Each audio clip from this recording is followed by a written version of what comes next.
Scenes may not be suitable for very young audiences. Parental guidance is recommended. Ang programang ito ay naglalabas ng sensitibong eksena at impormasyon.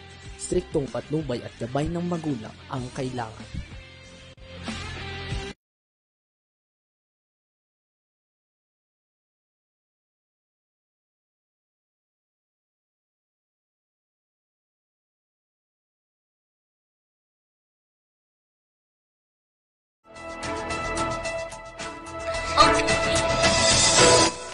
Isang magandang tanghali po sa atin lahat.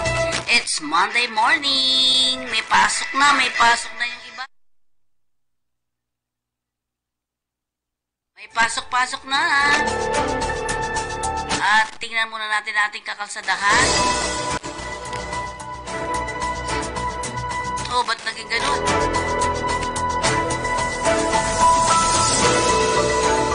Okay, tingnan natin ating kakalsadahan sa araw na ito.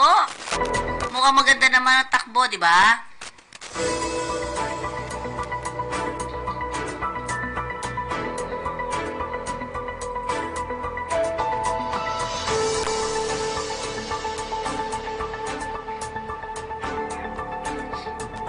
Okay, ayan po ang ating mga kakalsadahan. Medyo passable naman lahat.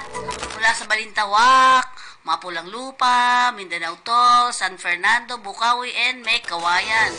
Although sa Mekawayan ay parehong north and southbound ay maraming sasakyan talaga. Hindi katulad sa San Fernando, no?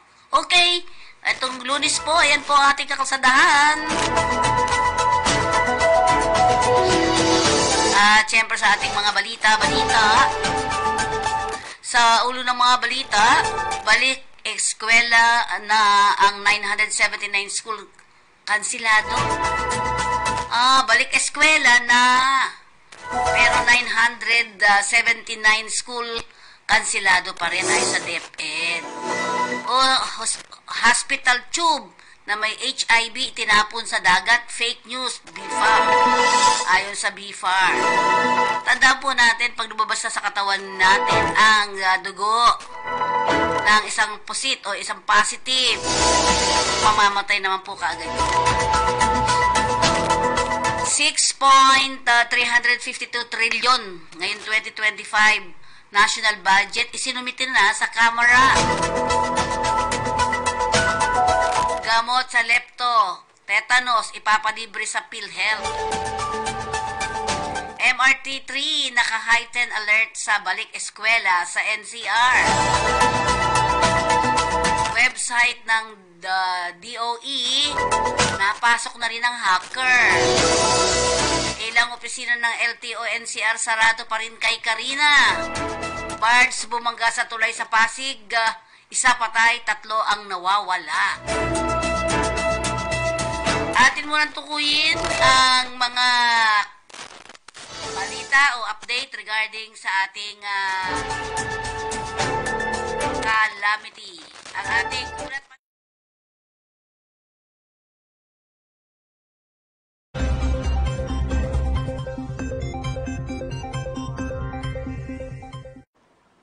Magandang umaga po sa inyong lahat mula sa Pag-asa Weather Forecasting Center. Narito na ang lagay na ating panahon ngayong araw nga ng Lunes, July 29, 2024, opening ng classes dito sa ating bansa. Sa ating latest satellite images nga natin, makikita natin yung southwest monsoon o habagat na patuloy na nakakaapekto, partikular na sa kanlurang bahagi ng Luzon. Makikita nyo, medyo maulap pa rin yung kalangitan, partikular na sa may bahagi ng Ilocos Region at ilang bahagi ng Central Luzon, yung area ng Bataan at Zambales. Asahan pa rin na malaking tsansa ng mga pag-ulan sa araw na ito. Samantala, patuloy pa rin yung pagmamonitor natin dito sa low pressure area na ating huling namataan na sa 220 kilometers northeast ng Apari sa lalawigan naman ng Cagayan. Sa ngayon, basta pinakahuling datos natin, medyo nahihirapang maging isang bagyo itong low pressure area na ito dahil nasa isang environment siya na hindi conducive para ma-develop into a tropical depression. Pero patuloy pa rin nating i-monitor itong low pressure area na ito sa mga susunod na oras. At samantala, sa iba pang bahagi ng ating bansa, sa eastern side ng Luzon, sa Kabisayan at sa Mindanao, mga isolated rain showers and thunderstorms naman ang mararanasan. Kaya sa mga kababayan natin, lalong-lalo na sa mga magulang, mga guro, mga estudyante na papasok ngayong araw, asahan pa rin natin yung mga pag-ulan sa hapon hanggang sa gabi, habang sa tanghali may tsansa medyo mainit na panahon, lalo na sa may bahagi ng Kabisayaan at sa Mindanao. Sa ngayon naman, maliban dito sa low pressure area na ating minomonitor, ay wala na tayong nakikita iba pang low pressure area o bagyo man sa loob at labas ng Philippine Area of Responsibility. Habang sa mga susunod na araw, inaasahan natin na hihina na nga itong southwest monsoon, kaya posibleng mga thunderstorms na lamang ang mararanasan sa mga susunod na araw, bandang hapon yon hanggang sa gabi. At narito ang ating inaasahang panahon dito sa bahagi ng Luzon. Inaasahan natin ang itong area ng western section ng Luzon ay makararanas pa rin ng mas malaking tsansa ng mga pag-ulan. Ito ay dulot nitong southwest monsoon o habagat. Partikular na nga itong area ng Ilocos Region, Bataan, Zambales. Posible din yung area ng Cordillera, partikular na sa Abra at sa bahagi naman ng Benguet, dyan sa may Baguio din. Sa lalalabing bahagi ng Luzon, inaasahan naman natin ng mga isolated o pulong-pulong pag-ulan, pagkilat, pagkulog, habang malaki yung chance na medyo mainit at tanghali ang mararanasan, lalo na dito sa may silangang bahagi ng Luzon. Agwat nga ng temperatura natin sa Lawag sa 24 to 32 degrees Celsius, sa Tuguegarao aabot na hanggang 33 degrees Celsius, sa Baguio 70 to 22 degrees Celsius, sa Metro Manila naman 24 to 32 degrees Celsius, sa Tagaytay 24 to 31 degrees Celsius, habang sa Legazpi sa 24 to 32 degrees Celsius. Dito naman tayo sa Palawan, Visayas at Mindanao. Dito sa may area ng Palawan, inaasahan din natin ng mga isolated rain showers and thunderstorms. Agwat ang temperatura sa Calayan Islands, 25 to 31 degrees Celsius. Sa Puerto Princesa naman, 25 to 31 degrees Celsius. Malaking bahagi din ng Kabisayan ang makararanas ng generally fair weather, pero may chance pa rin ng mga isolated rain showers and thunderstorms. Agwat ang temperatura sa Iloilo, 26 to 32 degrees Celsius. Sa Cebu naman, 25 to 32 degrees Celsius. Habang sa Tacloban, nasa 25 to 32 degrees Celsius. Mga pulupulong pag-ulan, pagkilat pagkulog din ang mararanasan sa may bahagi ng Mindanao. Ito ay dulot ng mga localized thunderstorms. So makikita natin sa may area ng Visayas at Mindanao, hindi masyado nakaka-apekto yung southwest monsoon, mostly sa may Luzon area lamang. Agwat ang temperatura sa Zamboanga, 25 to 33 degrees Celsius. Sa Cagayan de Oro, 25 to 32, habang sa Davao hanggang 33 degrees Celsius. Sa kasalukuyan nga, wala pa rin tayong nakataas na gale warning sa anumang bahagi ng ating bansa. Pero nagpapaalala pa rin tayo sa mga posibilidad ng mga biglang paglakas ng alon, dulot ng mga thunderstorms. Pero generally, ligtas sa pumalawat ang mga sakyang pandagat at maliliit na mga bangka sa mga baybayin ng ating bansa. Samantala, ang araw ay sisikat mamayang 5:39 ng umaga at lulubog, ganap na 6:26 ng gabi. At sundan pa rin tayo sa ating iba't ibang mga social media platforms sa X, Facebook, YouTube at sa ating website pag-asa.doc.gov.ph. Lalo na't inaasahan natin ngayon nga sa pagbubukas ng klase sa araw na ito, posible pa rin ang mga pag-ulan sa hapon hanggang sa gabi. Kaya mainam, magdala pa rin tayo ng mga pananggalang sa ulan. At live na nagbibigay update mula dito sa Pag-asa Weather Forecasting Center. Ako naman si Obet Badrina. Maganda tayo lagi para sa ligtas na Pilipinas. Maraming salamat po. Salamat sa pagsubaybay.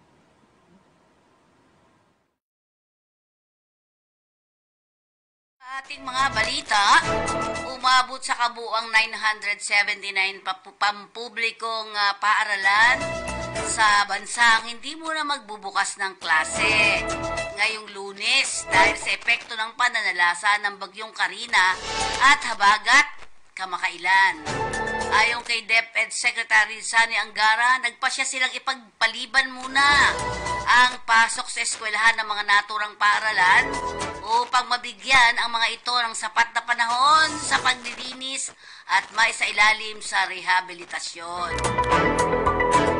Sa inilabas na abiso ng DepEd kahapon hanggang 2:30 p.m. ng Hulyo 28, nasa 979 na mga paaralan na hindi muna magbubukas ng klase ngayong araw na ito.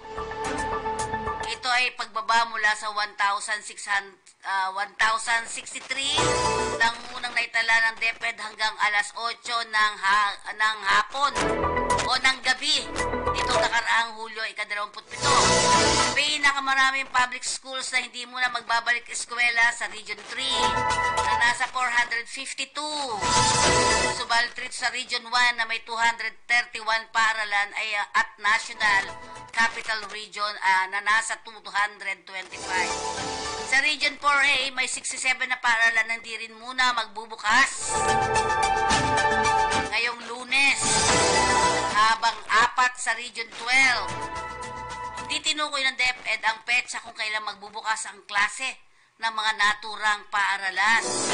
Una nang sinabi ni Pangulong Ferdinand Marcos Jr. noong Biyernes na tuloy ang July 29 opening of classes sa ating bansa, maliban na lamang anito sa mga lugar na matindi ang pagkasalanta ng bagyong Karina at Habagat.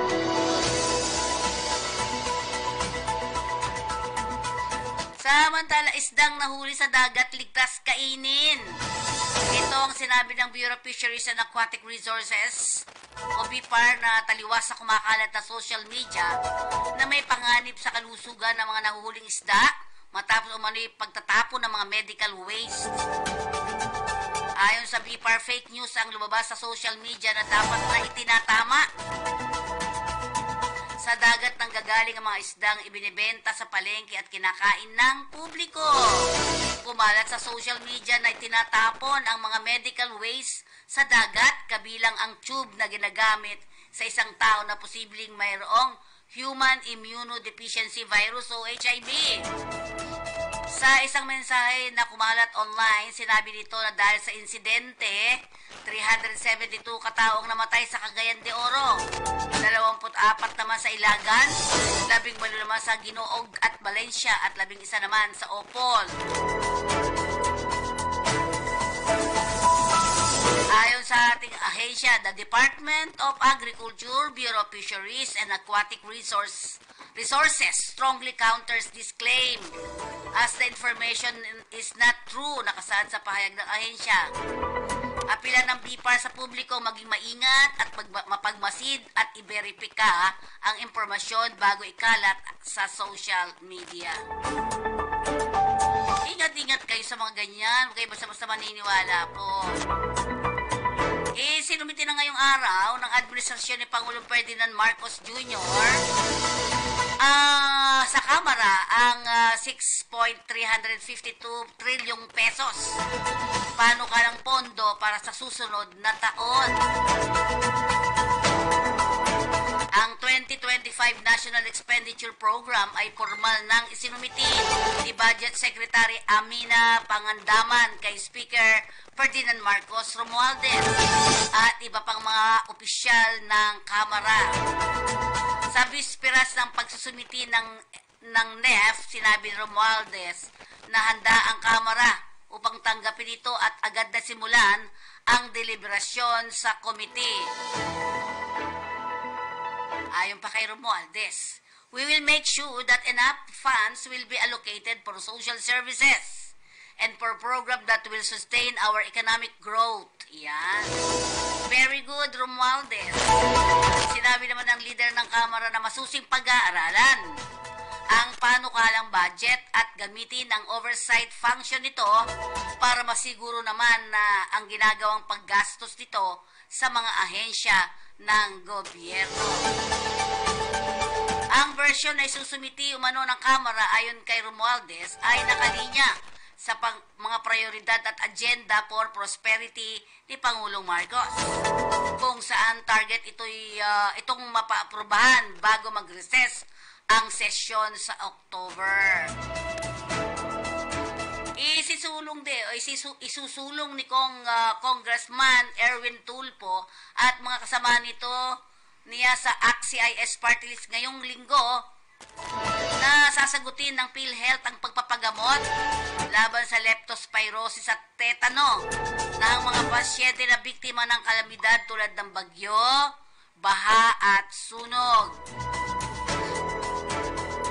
Ayon kay Congressman Tulfo, malaking ginhawa ito sa mga pasyente, lalo pang kung biktima sila ay kalamidad ang kanilang lugar. Aniya, kaya wala na ngang makain dahil sa bagyo o pagbaha o naubos ang gamit dahil sa sunog. Tapos tatamaan pa ng leptospirosis o tetano. Paano pa magpapagamot ngayon? Yan, tama naman, di ba? Isa pang problema niya na tila nakakaligtaan ng pamahalaan ay ang pagpapagamot ng libre sa mga biktima o mga residente na tinamaan ng sakit sa paghupa ng kalamidad. Nakafocus kasi ang effort natin during the typhoon or sunog, which is tama naman. Pero when the water subsides and the smoke is clear, bahala na mga biktima sa pagpapagamot sa sarili o kapamilya nito. Dagdag pa ng Deputy Majority Leader. Sa panukala ni Tulfo, nasasagutin ng PhilHealth ang pagpapaospital sa mga tinamaan ng leptospirosis o tetano dahil sa pagbaha sa kanilang mga lugar. Dagdag pa ni Tulfo, walang gustong tamaan ng nakamamatay na leptospirosis o tetano. Pero ang problema, biktima nga siya ng kalamidad. Poproblemahin pa niya ang pagpapagamot. Yan ang habol ni Congressman Tulfo.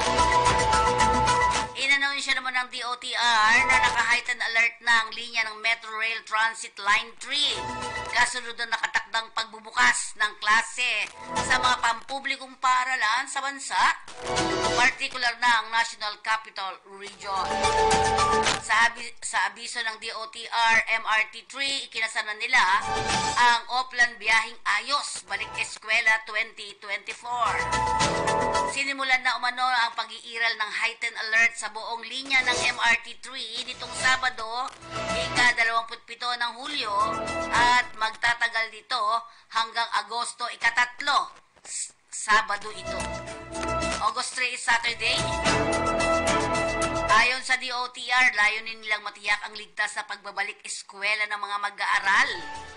Nabatid din sa ilalim ng heightened alert, nakaantabay ang mga security at station personnel ng linya upang umagapay sa mga pangangailangan ng pasahero, lalo na yung mga estudyante magbabalik eskwela.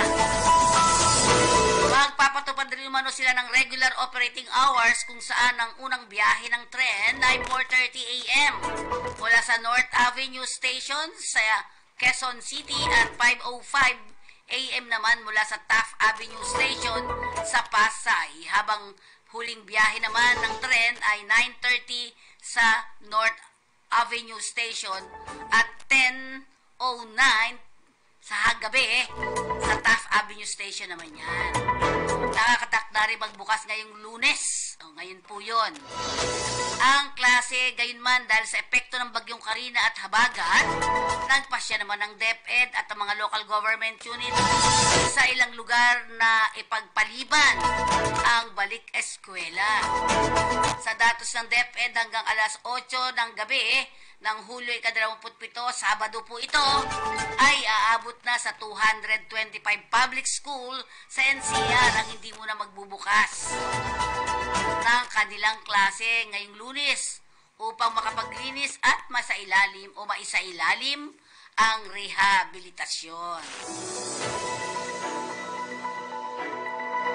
Kinumpirma naman ng Department of Energy ng website nito na Government Energy Management Program ay nahack naman at nasira nitong Sabado ng gabi. Naganap ang pag-hack bandang alas 6 ng gabi ng Hulyo 27 na agad namang nai-offline ang system. Ayon sa Department of Energy, nakipagtulungan na sila ngayon sa Philippine National Computer Emergency Response Team. Gayon din sa developer nito para tugunan ang kahinaan ng website. Sa ngayon, hindi pa naibabalik ang operasyon ng website hanggang nitong linggo. Sisikapan din ng DOE o Department of Energy na maibalik agad sa full operation ng kanilang website sa lalong madaling panahon at mapatupad na ang estratehiya upang maging mas matibay ang kanilang IT system. Okay, tumuko muna po tayo. Dumako. Kala ko sa duko eh. Dumako na po tayo sa ating Flash Report.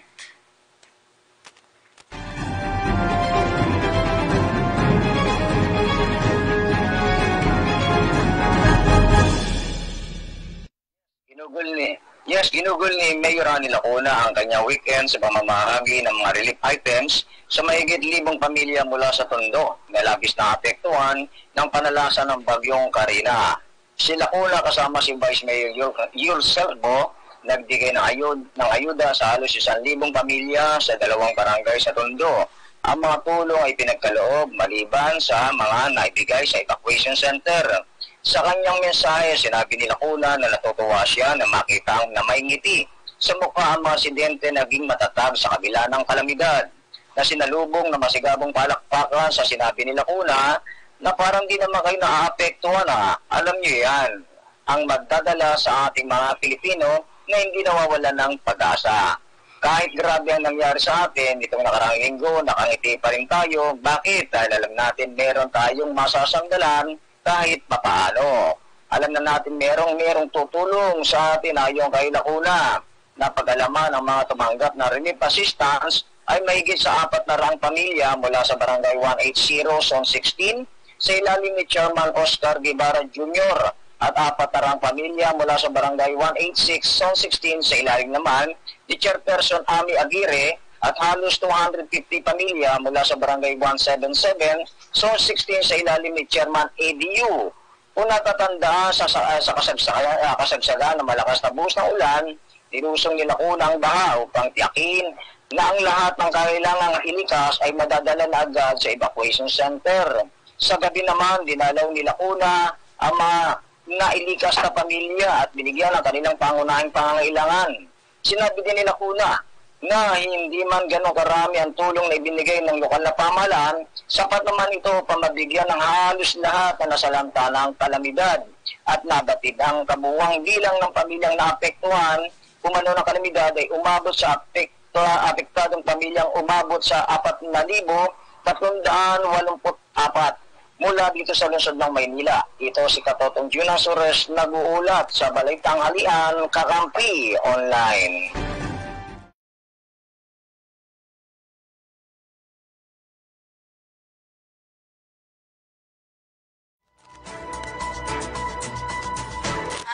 Nakuha pa rin natin ang ilang mga balita. Dahil sa matinding pinsala dulot ng bagyong Karina, pansamantala munang isinara ng Land Transportation Office ang kanilang mga tanggapan sa National Capital Region. Batay sa inilabas na abiso ng LTO, kabilang dito ang Traffic Adjudication Section, New Registration Unit at Aranete Licensing Section. Gayon din ang La Loma District Office sa LTO-NCR sa Quezon City. Kaugnay nito nagtayo ang ahensya ng Public Assistance Desk na siya mag-aasikaso sa mga magtutungong aplikante sa hindi alam ang abiso. Nagpapatuloy ang pagsasagawa nito ng paglilinis sa kanilang mga tanggapan na wala pa ring supply ng kuryente maging internet. Sa ngayon wala pang abiso kung kailan may babalik ang kanilang serbisyo at humingi ng paumanhin ng LTO sa publiko, lalo sa mga may transaksyon sa kanilang tanggapan. Samantalang iniulat ng Philippine Coast Guard kahapon na isang lalaki ang kumpirmadong patay, habang 3 pang iba ang nawawala ng tangayin ng rumaragasang baha ang ilang barge at bangka at sumalpok sa isang tulay sa Pasig City. Sa kasagsagan ng pananalasa ng bagyong Karina at habagat, nabatid na ang biktima ay isang 48 anyos o 48 years old na mekaniko na nagtatrabaho sa isa sa mga barge. Ayon kay Lieutenant Commander Mike Encina, tagapagsalita ng PCG, National Capital Region at Central Luzon, mismong ang pamilya ng biktima ang nagkumpirma ng malungkot na balita. Nabatid ng biktima ay tinangay mula sa F. Manalo Bridge sa Pasig hanggang Delpan area sa Manila. Hulyo 25 umano nang magsagawa ng rescue operation sa mga barge, ngunit Hulyo 27 nang matagpuan ang bangkay ng biktima.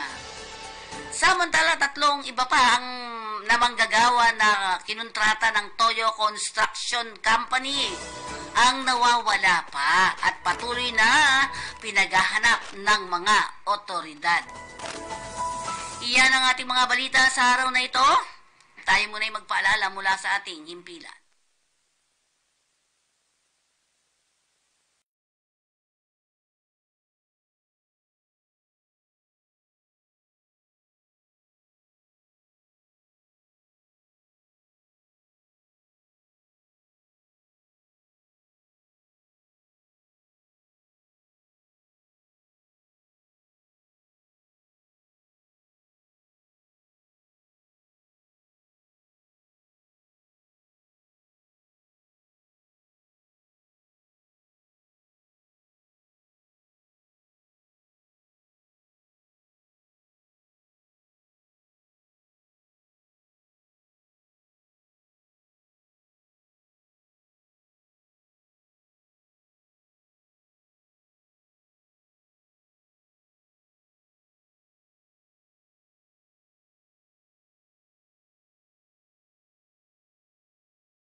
Hello kabayan!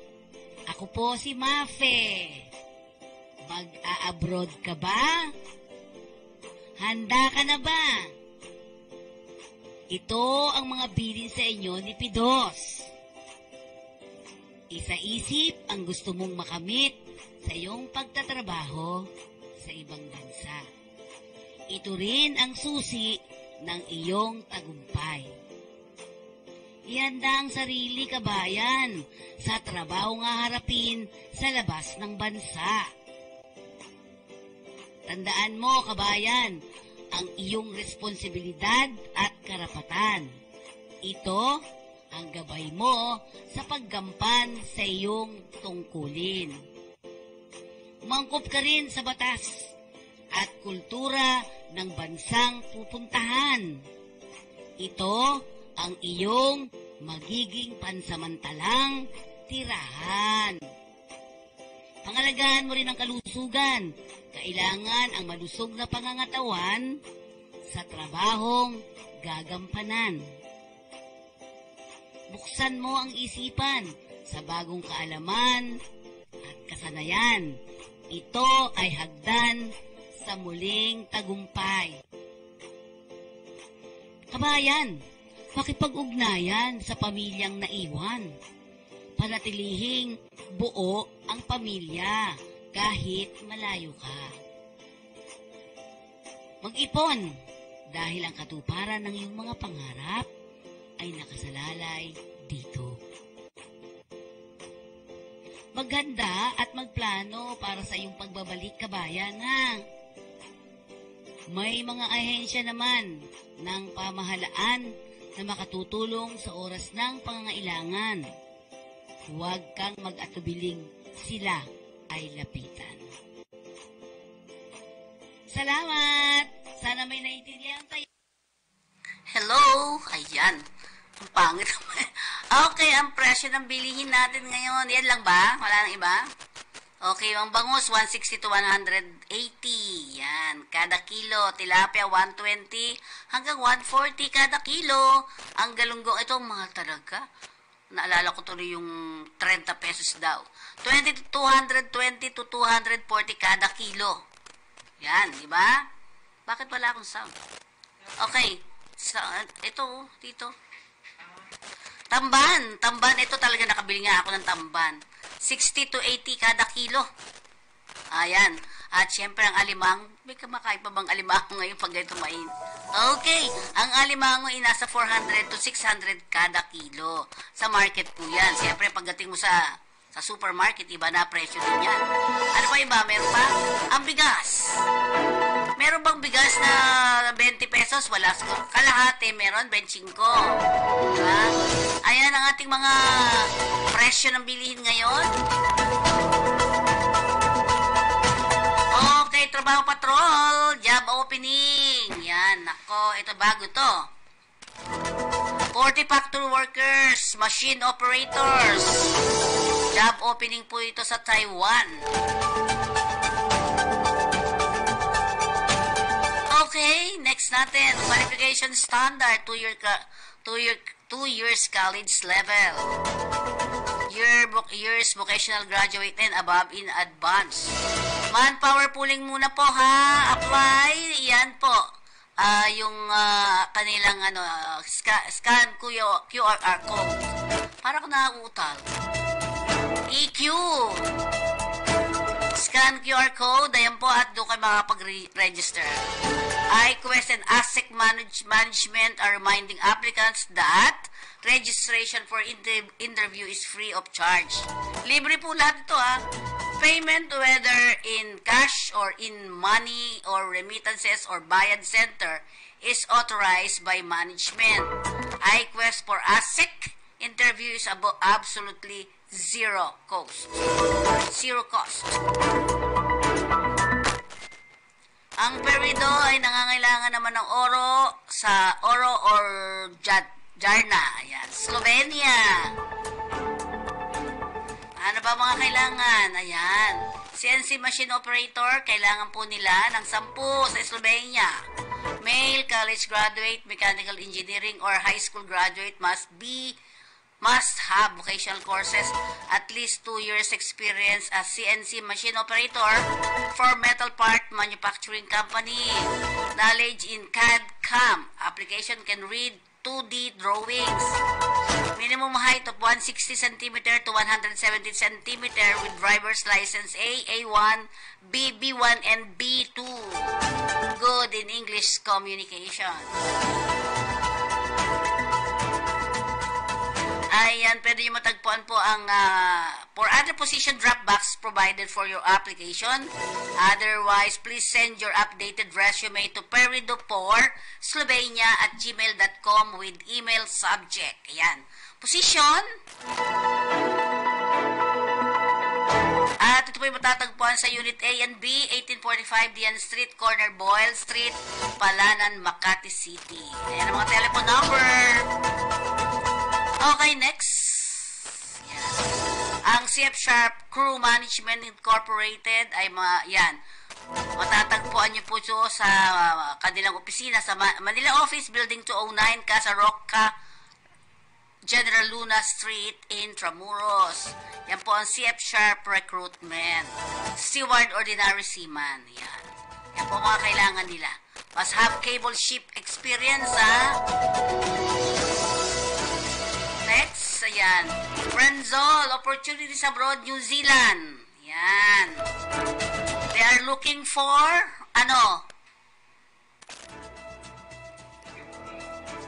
a 50-feeter. Must have very good English speaking and understanding.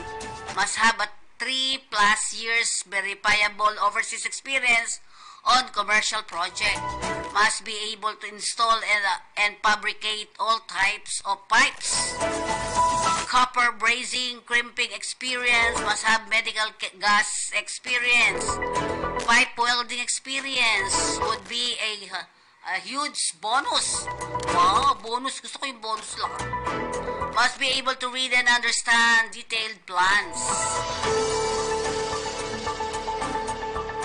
Next, ayan, 27.5 New Zealand dollar.